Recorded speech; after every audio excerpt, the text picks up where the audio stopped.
So welcome to another GenPool Spotlight. It's been a while since we've done one of these. Your host here, Jimmy D, over on the GenerEOS network. We are block producers across multiple Antelope IO, EOSIO blockchains, UX network being one of them. And something quite interesting has happened.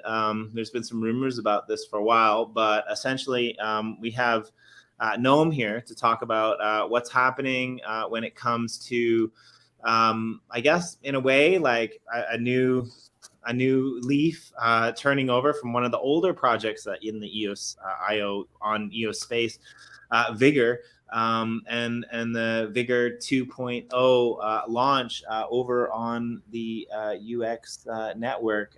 There's an article in the description of this video below. You can read from Origin. The details. But how are you, Gnome? Welcome to the show. And yeah, what's happening? What's going on? Give us the rundown. Yeah, thanks for having me, Jimmy. Doing great. So I guess the there's of course like some backstory about how we got involved in the Vigor project. Originally, back in late 2018, as I was, I wanted to, I guess, like get started developing smart contracts on EOS. And at some point, I decided to write an Oracle protocol that would essentially aggregate data feeds from different block producers that were already, quote, quote, trusted entities in the system because they had achieved rankings through dApps voting system. So I created Delphi Oracle, which was at the time one of the first, if not the first, Oracle on EOS mainnet. And we set it up at the time with the guys from Aloha, EOS, and EOSIO. And essentially, we just started pushing rates for EOS USD and maybe a few others. And we kind of forgot about it. Like that thing was just running in the background, automated, was pushing quotes all the time. And a few months later, I get a DM from this guy, Andrew, who was looking to build a stable coin protocol. And he was looking at an Oracle feed on EOS. And he said, like, oh, I found yours and it looks really good. So I think I'm going to build it around Delphi. And I was like, oh, great, cool. So that's how I got to know Andrew, and I got my first introduction to Vigor. And I was quite interested in the general concept, but of course, like with everything that was happening at the time, we were just like all over the place. So I could not really participate as much as I wanted. But I still kept an eye on what was going on, and we were essentially like feeding through our block producer EOS Titan. We were feeding data to Vigor, and we still are to this day. So that's kind of how I learned about it. And at some point, I mean, of course, like things come and go on EOS mainnet, and there were other stablecoin protocols that launched, and at some point Vigor lost a little bit of its momentum, I guess, and the guys Andrew and Doug reached out to us, and we started exploring the potential of working together. And eventually we reached out like some agreement on how that would look like. And we decided to step in and to start working on a overhaul of the model, if you want. There were a few things in there that we didn't like, and one of them was essentially the ability to use VIG as the collateral to basically like borrow against. And I think it's becoming clearer and clearer now with all of the things that are happening in the crypto world. Why this is not a good idea. When this announcement came out, like we still had a healthy FTX exchange, so that was interesting. I had a show this morning. I do random shows here and there. I had a show this morning with my friend Sean, who's part of the MetaCollect team. And we were talking about the next wave in crypto, right? Like what's going to be the next big driving factor. And his answer to that was regulation, right? And we're seeing this, right? Like it's the same old shit, right? Like we saw it after the Terra crash. The US came out and they basically said that we need regulation. Now we've got the second largest exchange in the world that's crashing, right? So a lot of people that are probably paying attention to this, they probably know, right? But this is an interesting kind of I don't know whether we call it a partnership or what the legal framework is, but especially for me, right? Because I was back in the early days, I was one of the main writers for the Vigor protocol, right? I mean, previous to that, I was involved with the Warbly blockchain a little bit, right? And the Warbly blockchain, it was developed to be, strong in the face of regulation. Now, UX Network came in. And basically, they rewrote the blockchain, right, alongside some of their partners. So for people who don't know, because like a lot of people get confused, especially in a couple of months when we're watching this back, and people realize that, oh wait, this protocol might actually work, and it's working on UX. And what is UX? It's is it another EOS shitcoin? No, it's not. It's a whole network. So maybe you could explain to us, what is the UX network and how is it different and why was it built the way that it was? Like, what's the focus? Because I think, in my opinion, it seems like there is a big regulatory background notion in the UX network. But right. Well, I mean, it's a lot of people, I think that's what they perceive, and this is not completely wrong. However, the way we look at it is a bit different. So essentially, like if you go back to the basics, the reason why the financial industry is regulated is because it's quite easy to confuse newcomers, to seduce them with promises and get them to throw money at all sorts of things, and eventually defraud them or rug pull or whatever it is. And I mean, this is not new to crypto, by the way. Like there's been plenty of scandals in the traditional financial world as well. And that's my background. Essentially, I come from that industry before crypto. That's what I was doing, and it's just like it's terrible. Like there's so many scams all over the place. They're a bit more sophisticated because, of course, there's regulations and they have to kind of hide a bit more. But it's a nasty place, really. Yeah. The way we look at it from our standpoint is we're interested in providing security and safety for investors, making sure that they know what they're getting into, and making sure that disclosures are made, that people are essentially understand what's happening, that they don't participate in programs that they don't fully understand. And this is I guess that's the goal that the regulators are also trying to achieve. It's not, the purpose of regulations is not to make life harder for entrepreneurs or whatnot. It's to protect the public. At least that's the stated goal.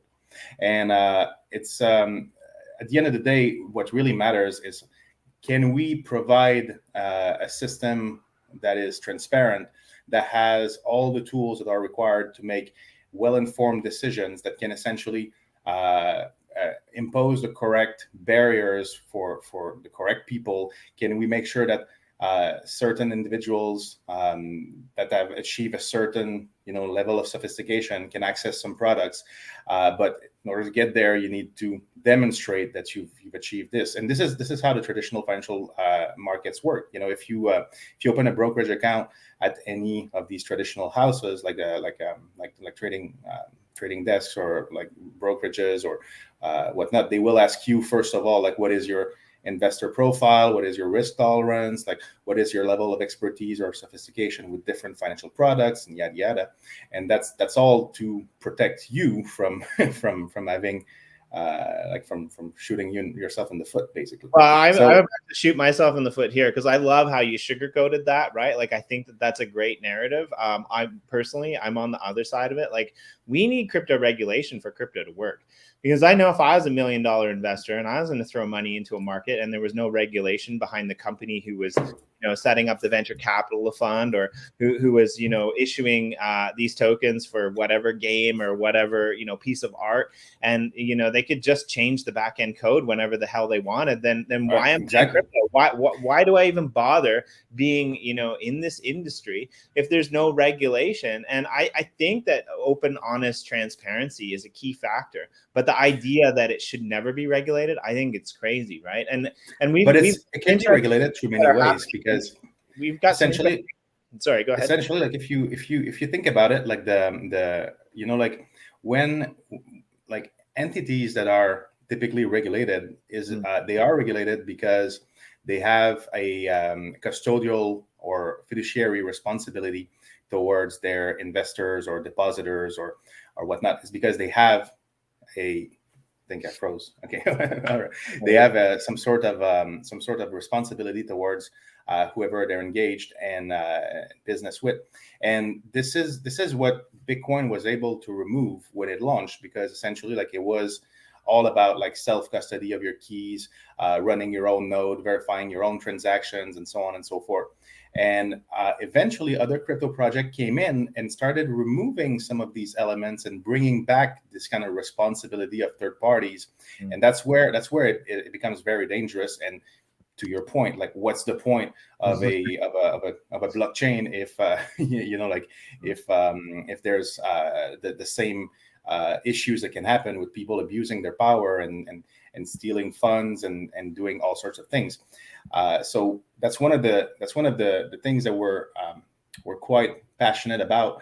And on UX Network, for instance, we have a feature that allows the owner of an account to essentially mark that account as immutable and prevent even a supermajority of block producers from changing the keys or from overriding the code and things of the sort. So I actually like that concept. I actually think that, like, any blockchain that's worth their salt, there should be some level of immutability, right? Like, you shouldn't just be able to do things. So that brings us to Vigor. Right now, Vigor is a I guess looking towards the financial industry, the aspects of DeFi, the things like how a new form of many things would work. From back in the day, I think Vigor was born, I think, in late 2018, maybe 2019. It's been around for quite a while, right? Like, it's one of the oldest projects on the EOS blockchain. It's actually been around before, UX was UX. Of course, there was Warbly, but very different things. What was Warbly and what became UX. And a lot of the people who are interested in the UX blockchain, I feel, are very focused, like yourself, on DeFi and decentralized finance and things like this. Now, the protocol for Vigor was developed, and it's workable, but for whatever reason, it fell short, right? There's a lot of problems with crypto. They might not even be problems of projects. It might be coming down to funding, right? Like, we're in the middle of a bear market. It's funny, if you're in the EOS bubble, you wouldn't even know it because nothing's really happening. I mean, the best place to keep your portfolio stable is probably having it locked in EOS, because the price of EOS doesn't move, right? But there's other tokens and other networks, and P network is a good one, right? Like, it seems like there was some major fall in P network, and there's a bunch of people over on EOS that are pulling their P network Bitcoin or their P network Ethereum tokens off of EOS, right? Like, these bridges for DeFi, that's what Vigor was built for. So what's the appeal, from UX to have a protocol like Vigor launching or relaunching? I guess the one on EOS, there's not that I've heard anything that it's going to actually shut down. I think it might just, fade into disintegration if this whole, UX Vigor 2.0 goes well. But what's the appeal for people who believe in the UX blockchain of having a protocol like Vigor sitting there on the UX network? Well, it's always been, like a goal of ours to have a lending protocol, stable coin protocol, and essentially, like when we were looking at this, we thought, okay, like there's already some options out there that exist, and maybe with a little bit of a little bit of elbow grease, we can fix whatever issues they have. And they've already managed what is quite important in the space, is to get some recognition, get some a brand name out there, get some users, get some interest from folks. And this is also quite important when you just as you mentioned, like one of the there's probably been quite a few reasons why most projects have been having a tough time on EOS, but one of them is as you mentioned, lack of liquidity, and it's been quite challenging. But things are hopefully turning around with the work of the ENF and the Antelope Coalition. And even though we're in the bear market, it's like you said, I feel like we've been least affected compared to a lot of the other ecosystems that were essentially like flying very high. And in our case, like, yeah, we've been we're used to being, like running. We're already in the trenches, right? We were exactly before any of this happened, right? Exactly. No, but I like it. Yeah. Essentially, now what's happening is we'll dive into the Vigor 2.0 stuff. But like, if you want to get some Vigor 2.0, and there's some people that might be upset about this. There's people on both sides of every argument all the time, right? But there was, let's just glaze over all that led up to this. But what we have now is we have a protocol now where Vigor 2.0 will be dropped to people who basically stake their Vigor on a platform in parallel to some, stable coins or some EOS.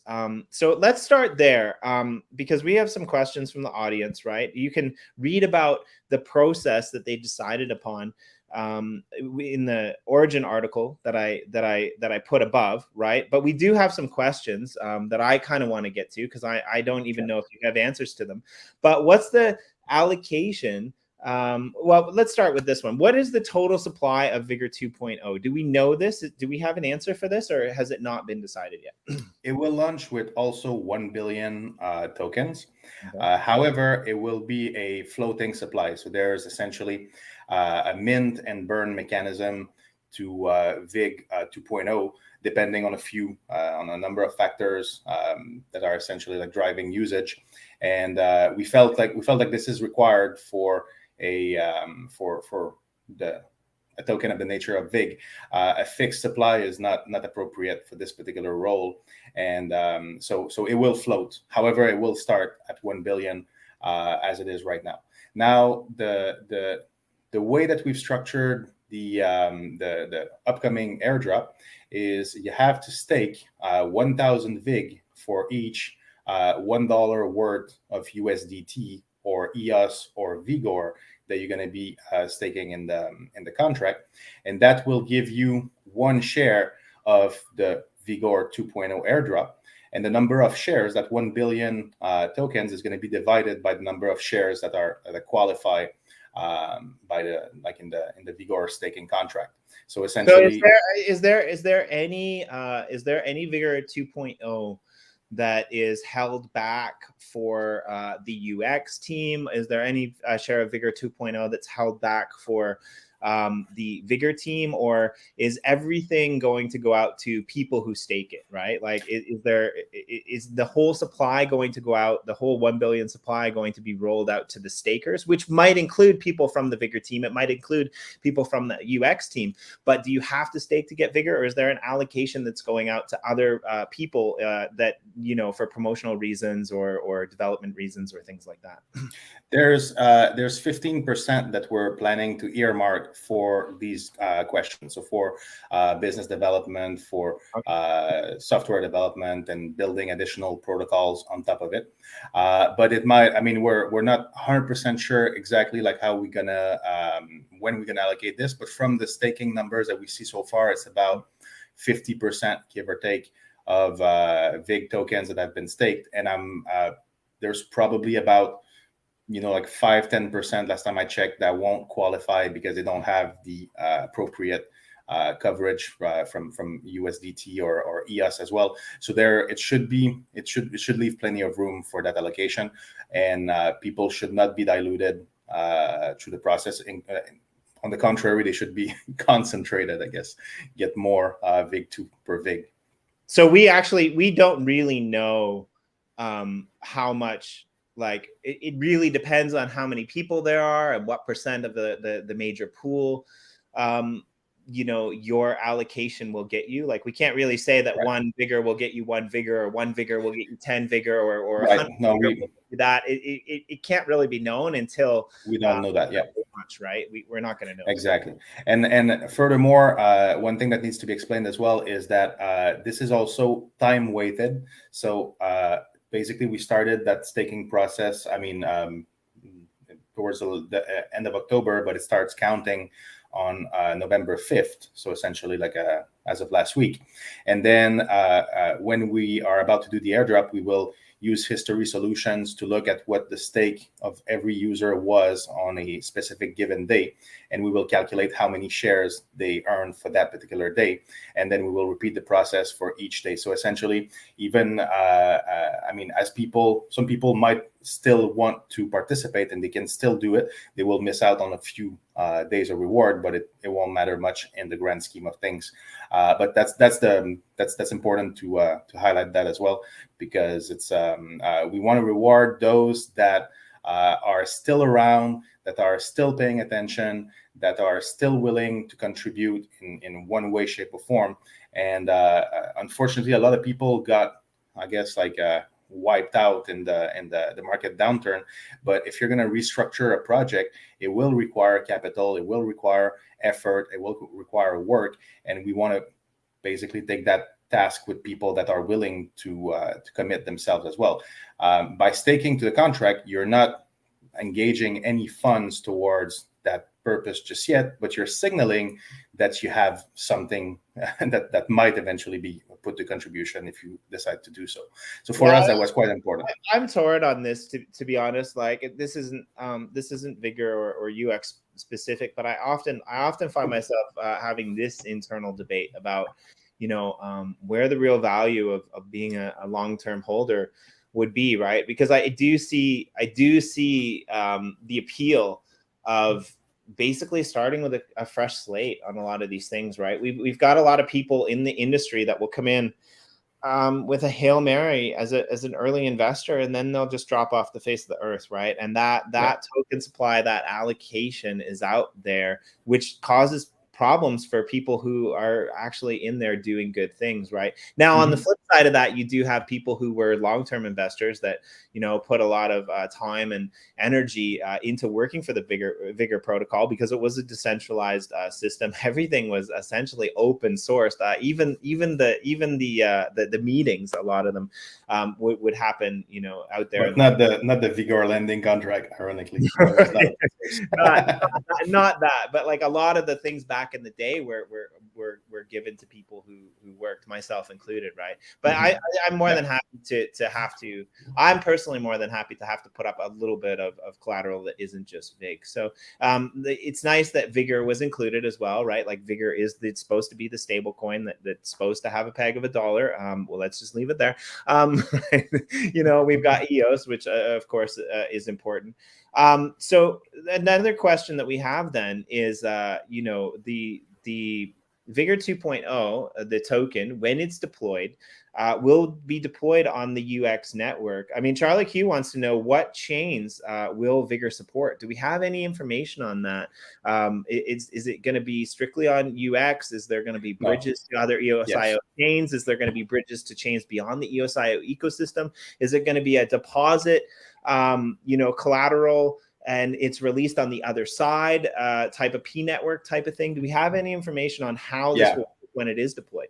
So as some of your viewers may know, we've developed a trustless IBC protocol over the last few years that we're about to launch now on the main nets of the coalition chain. So back about 6 months ago, four of the EOSIO at the time chains came together to create the coalition, which is now the Antelope Coalition, that includes EOS, Wax, Telos, and UX Network. And one of the first projects that this coalition funded was essentially they basically like gave us a grant to open source our IBC protocol, as well as to work on accelerating the time to finality for these blockchains from like 3 minutes to about like 6 seconds. So this is essentially one of the reasons why Vigor was interesting to us, is because knowing that we're about to release this IBC, and then knowing that there's big demand on chains like Wax and like EOS for stable coins, it makes perfect sense to now have this multi-chain, like a lending platform that essentially has its own stable coin, and that can accept also collateral from multiple chains. And one of the big additions that we're making to the Vigor protocol is we're going to be allowing essentially user-based liquidity pools and collateral pools with tokens that users can decide. So essentially, if you're a fan of, like whatever token ABC on Wax, you're going to be able to move that token ABC to UX Network via the bridge, and then use it as collateral to issue stable coins on the Vigor platform. And the way that we've structured it also is meant to essentially contain possible contagion. If there's a failure on one of these pools, it will not affect the others. So we thought about this quite interesting model now that can leverage these community-led initiatives and support user created pools while also not impacting the others. So it's quite interesting what the model is that we're building is going to be like. So yeah, and ultimately our vision is that Vigor will allow a free market to develop in the lending of assets, and will essentially discover the price of risk and the price of the collateral basically across multiple asset classes without impacting the others. So right, and I think this is it's interesting, I think, for me to see like how far we've come, right? Like back in the day, so Vigor was created, for people who don't know, Vigor was essentially created by a quant, right? That he was the driving force behind the protocol, and a group of really well-established, really well-known characters in the EOSIO ecosystem, have been a part of it. Some people have stayed a part of it. Some people have came and left, right? There's been various members that have worked on the design. Are there any other improvements from the protocol other than the one that you just mentioned, or is a lot of it going to stay the same? Question one. Question two, back in the day, there was an audit on the code for the old protocol. Has there been a new audit since it's moved to UX? Is there going to be an audit? If maybe you could enlighten us with that. So I guess like for the audit question, we're also working with Sentinel right now for the IBC audit. So we're definitely gonna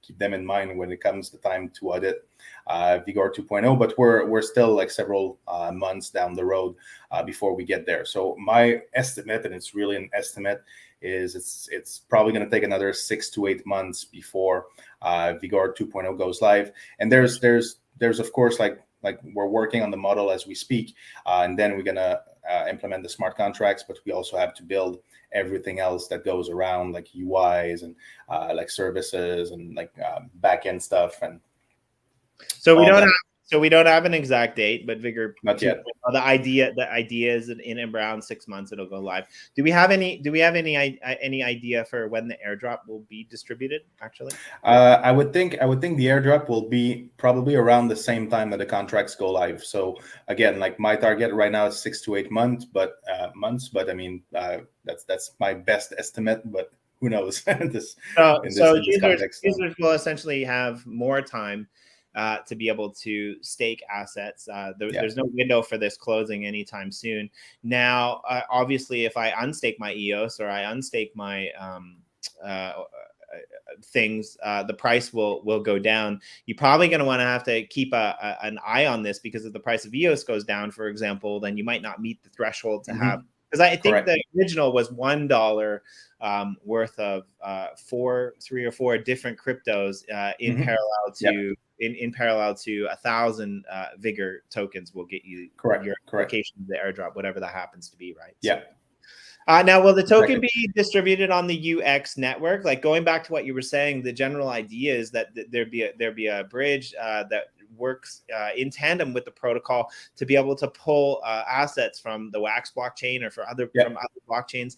Now, the token itself, the VIG 2.0 token, will this be distributed on the UX network? And when it is, will this be bridgeable to other networks as well? Yes, absolutely, exactly.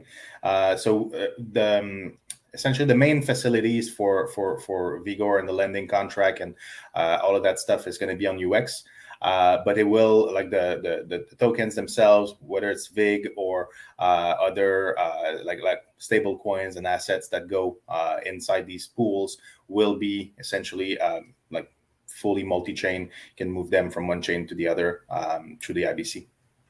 So, and I don't think you really, like you kind of answered this, like, I guess because of the EOSIO protocol, you know, it's pretty easy to support all the EOSIO chains. Is there any plans to support chains that are beyond EOSIO? Like, will the bridge go to Polygon and some of these other up and coming chains eventually? Or is the original idea for now just to basically go across EOSIO, Antelope.io blockchains, whatever at for that?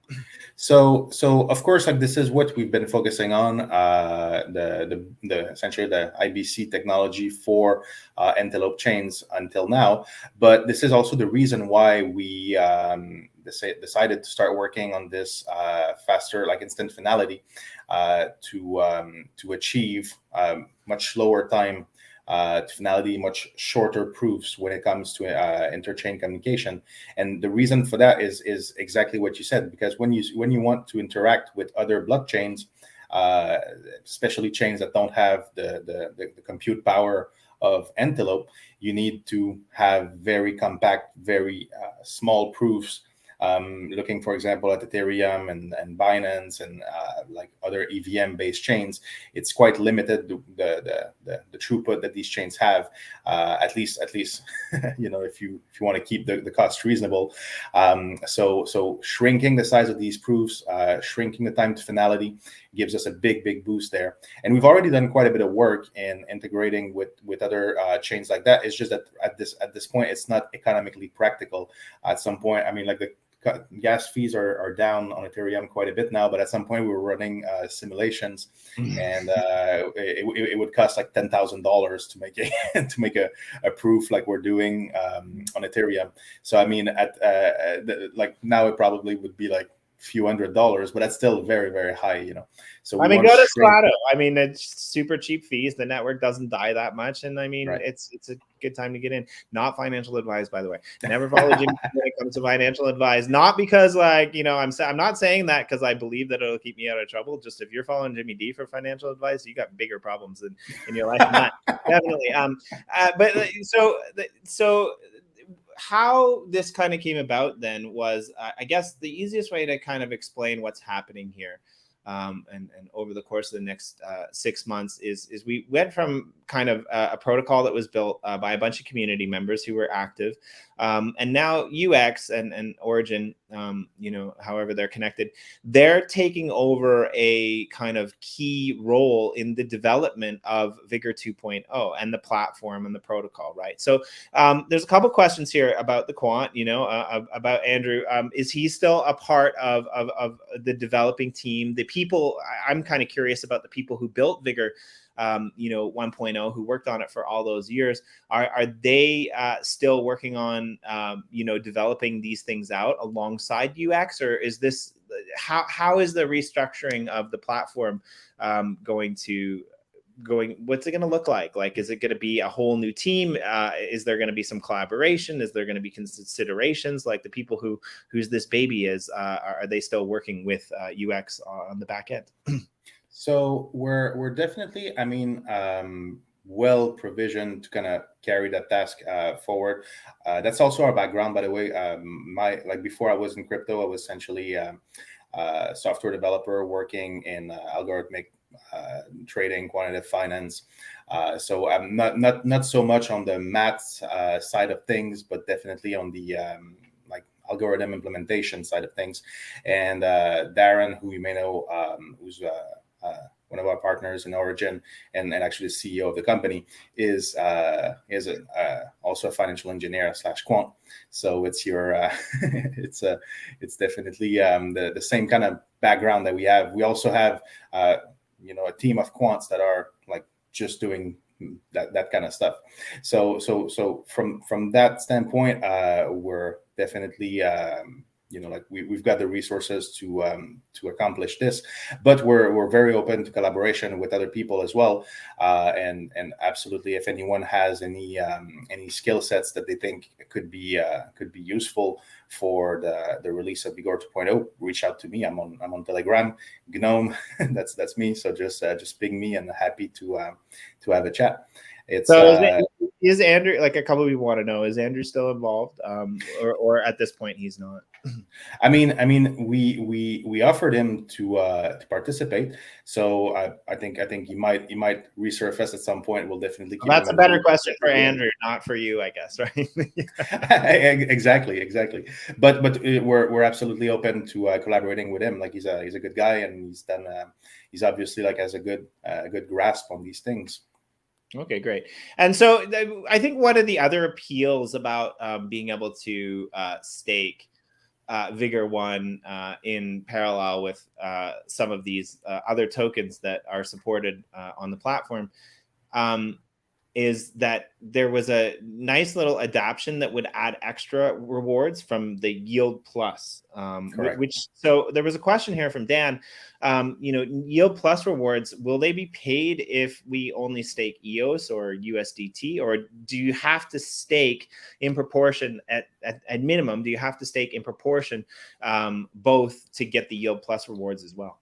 You need to stake VIG and then a combination of EOS or USDT or USDT in the proportion that we were discussing before. So 1,000 VIG plus $1 worth of EOS and or USDT gives you 1 share. And essentially at the end, once the staking period ends, we will divide the entirety of the reward pool between the number of shares that qualify. So essentially, so if you stake a million VIG and you stake 1 EOS, then your share is going to be that 1 EOS worth. It's correct. Not going to be a million VIG, correct. Right? And vice versa as well. Yeah, exactly. Right. If you stake 1,000 VIG and 1,000,000 EOS, you're still getting only 1 share. I mean, of course, if you want to go and you want to stake 1 million EOS into the protocol and only 1 VIG, I'm sure that they would love you over there. Oh yeah, everyone else will love you because you're basically giving them your rewards. So right, yep. But it would be great. So yeah, and I think it's interesting to see, right? We're obviously in a deep bear market. We could go deeper. We're not really sure where this is going to end, but I think 6 months personally is a reasonable time frame to build something out, right? And have a workable product. Now, if there's a few hiccups and it takes 8 months, which often is the case, right? I hope that people are a little bit forgiving for that. But yeah, what else can you kind of relay on the process going forward for the next six months? Like, is it gonna be a finished product that's rolled out?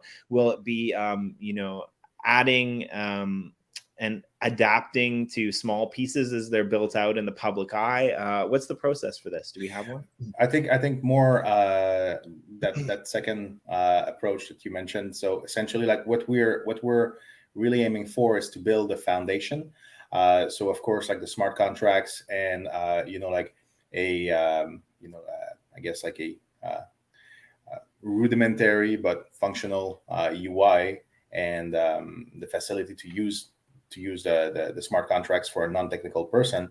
But one of the things that was quite interesting to me in the Vigor community was the amount of work that was done by various people to build all sorts of things around the original work of Andrew and Stable Quant. And essentially, like this is what we hope to also accomplish at that point. We're going to take it to a certain level, and then hopefully the community will also participate and start building on top of it. Because I mean, at the end of the day, this is what matters. If you're building all these open protocols, the goal is to make it accessible for others to also build on top of them and to contribute and expand the ecosystem that way.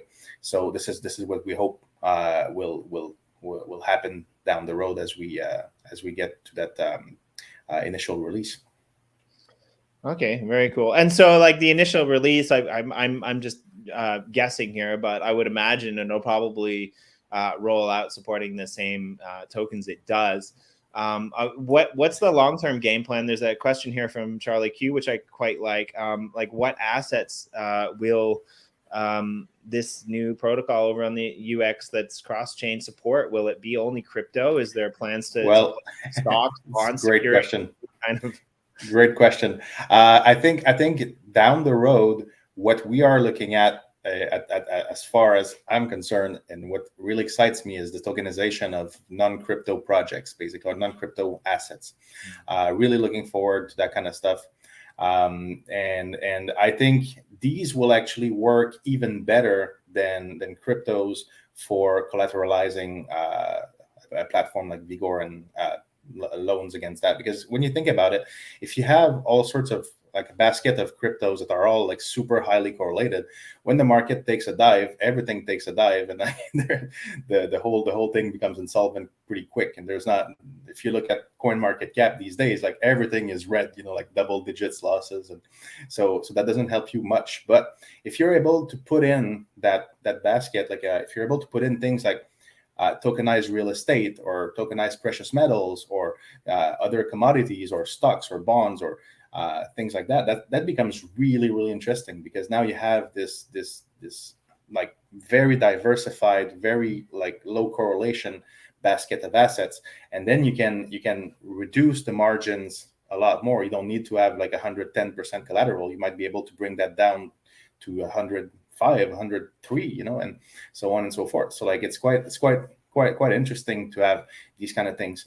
But more importantly, as I mentioned earlier, we are designing this model to allow users to create their own pools, and they can decide whichever assets that they want to stick in there and issue loans against. So of course that's like there's a market that will also kind of filter out which pools are solvent and which pools are credit worthy and which ones are risky and whatnot. And it's not going to be a free ride. Like you can stick like some sort of illiquid asset in there and think you're going to be able to mint, stable coins that will be recognized at the same face value than others, but it will give you a market that will be able to price that risk and to determine the credit worthiness of various assets, which is what, like, this is all, I guess, like the all we can hope to accomplish really is to figure out a set of rules to decide what is a worthy collateral and what is not. At the end of the day, this is the purpose of what the system is. It's basically like you have a bunch of assets in there. You can borrow each of these assets, and you kind of work out like what's the risk of each against each other, and you can put a price on it. So by having this type of multi collateral model, now it becomes really, really powerful, because anyone can participate. Any project can essentially like stick their own coins, their own tokens in there, and potentially get some collateralization value out of it. But the market will also determine to which point that asset is actual collateral and not just fluff. So it works both ways. So yeah, I think it's love it or hate it. I think one of the things that we've learned since the launch of the UX network is that there was a public blockchain that was built, and I think there's a lot of activity going behind the scenes, but there's not a lot of protocols that are deployed on the UX network, simply because it was built for people to deploy it on. So I think this kind of runs with the whole UX narrative, whereby it works really well with what you guys are intending to do, right? Like people can figure out what assets they want to stake. and that'll be an open protocol. So I'm assuming, so for the Vigor 2.0 drop, then whenever it rolls out, whenever it happens, around the same time as the platform goes live, or the first iteration of the platform goes live, I'm guessing that that'll be a one-time drop of tokens, or maybe we don't have details on that. But what about the Yield Plus rewards or any other rewards? Like after the platform goes live, will there be other rewards that are rolled out? Will it be like a Terra kind of thing where the rewards that are being rolled out come in waves, or will it be a one-time thing? Do we have any information on any of this post live protocol on UX kind of ideology? What can people expect? So for Yield Plus, there's essentially like a number of phases that have been planned, and now we're in the initial phases, the initial phase. So it's still kind of a quote pilot project, so to speak. So we'll see what happens with that down the road. But if it is successful, and if the ENF decides to move forward with it, we're definitely planning to add more assets to Yield Plus. That may include other like stable coins, or other like P tokens, for example. And at that point, of course, if there's a way to kind of funnel these rewards to stakers of Vigor or Vig or Vigor, we'll definitely do that. But it's a bit further down the road, so we don't really know if Yield Plus will still be around when we launch. So well, I mean, 6 months, I guess it's possible P Network could fix their problems in 6 months. Right? Could be. I mean, hopefully. But it's basically like similar type of tokens that we'd like to see in there. So anything that is basically a wrapped version of a token somewhere else is a good candidate for Yield Plus. So hopefully that will still be the case. And yeah, go ahead. Sorry. No, I was gonna say it's not gonna be a one. I mean, for the launch of Vigor 2.0, yes, it's a one-time thing because we're now accumulating rewards, and when we launch, we're gonna pay them all at the same time. However, moving forward, it's the intent is to essentially like claim them as soon as they become available and distribute them right away. So right now, like Yield Plus pays rewards every 10 minutes. So every 10 minutes, we have a script right now that basically claims whatever is allocated for the Vigor staking and Vigor lending protocols, and then we stick that into an account on the Vigor staking contract, and essentially like that's going to be split out at the end of the staking period.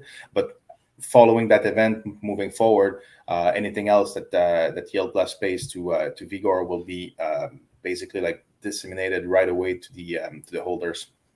So as a quick recap, then basically all the Yield Plus rewards that are coming in are basically being held in the bank, and they will be distributed at the time that it goes live.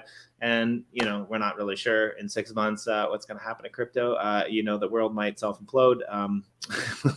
We don't know what's going to happen, but the idea is that as long as those Yield Plus rewards keep rolling out, then people who stake will get those in real time going forward. Indeed, exactly. Yeah. So I like it. Charlie Q's got some good questions in here. We love Charlie Q. I mean, he's like the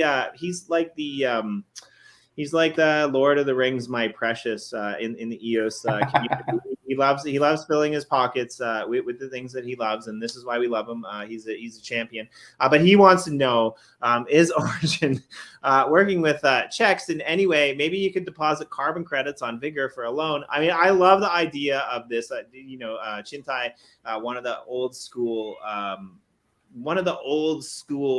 kind of financial leaders, I think, in the EOSIO space. They're killing it when it comes to getting approval for various regulatory bodies around the world.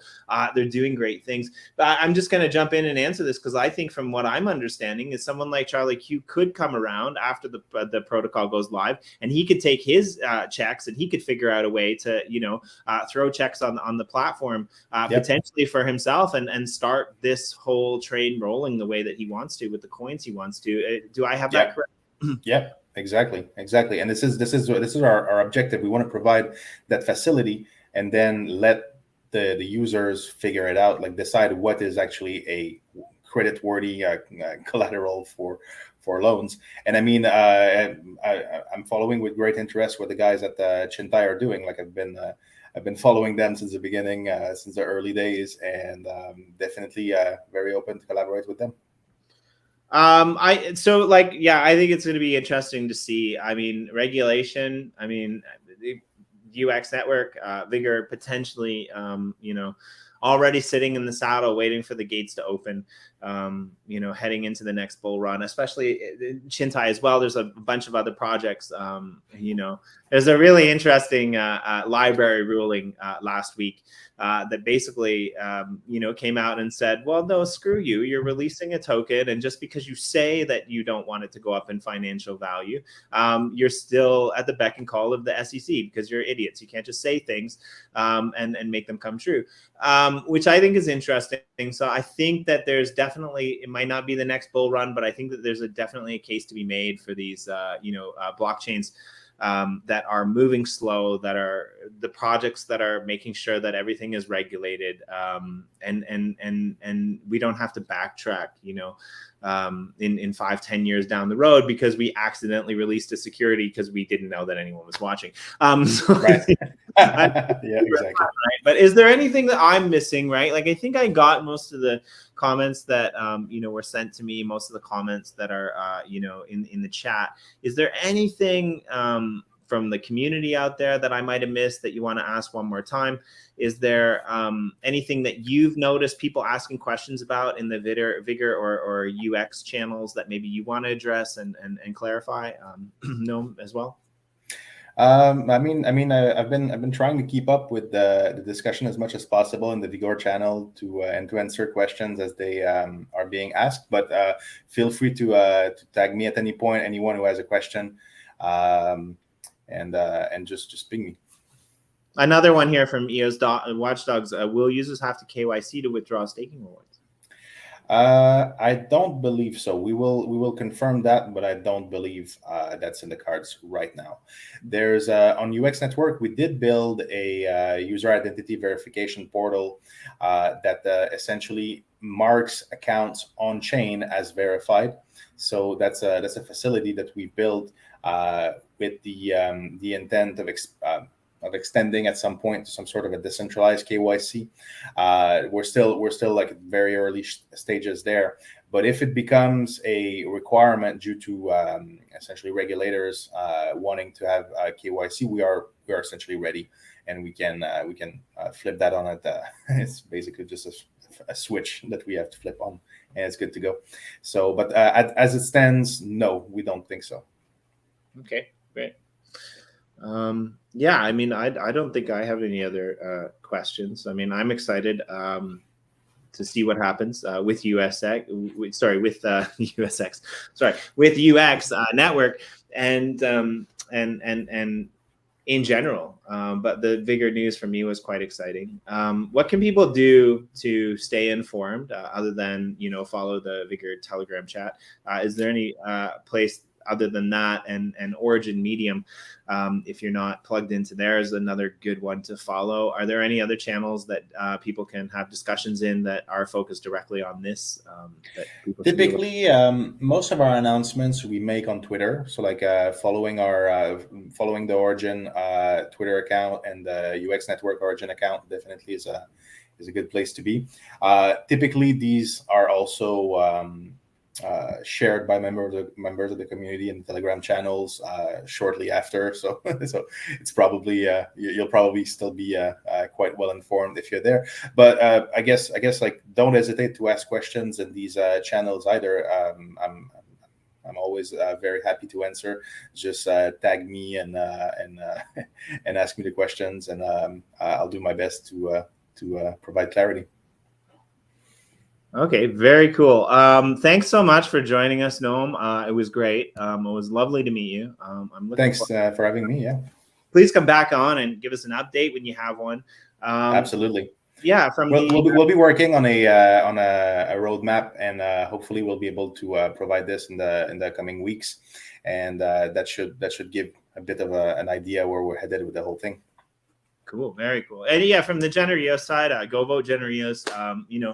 We're a longstanding block producer. We're doing our best to work, with all the organizations that are coming out across multiple blockchains, UX included, which is great. And if you're the head of a project or something that is Antelope IO, and you want to have an interview or you want to introduce it here on the GenerEOS channel, please do come and let us know, because we always have fun with people like Gnome and learning new things, and it's great to be able to have people like you that are open to interacting with the community and answering people's questions.